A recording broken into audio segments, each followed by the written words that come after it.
Assalamualaikum warahmatullahi wabarakatuh.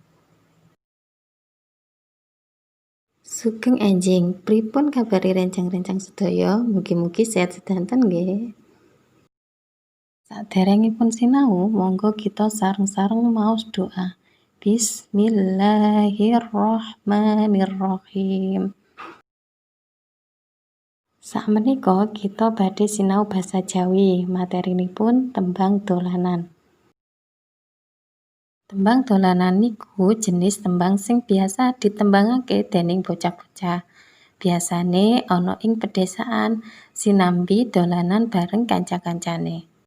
Tembang dolanan duwehi tetenger yaiku setunggal bahasane sederhana, kalih gampang dimengerteni, 3 cocok kanggo bocah-bocah, sekawan cakepane bab sosial dan religius. Contoh tembang dolanan, salah sijine cublek-cublak suweng. Ayo bocah-bocah kita nembang sareng-sareng.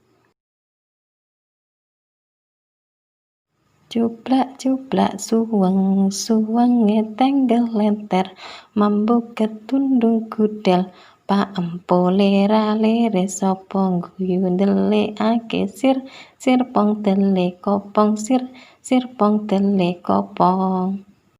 Contoh tembang dolanan lintunipun yaiku jaranan, dondong opo salak, kidang talun, kucingku telu. Cekap samenten mawon sinau basa Jawinipun. Mugi pinaringan sehat supados saged kepanggih minggu ngajeng. Wassalamualaikum warahmatullahi wabarakatuh.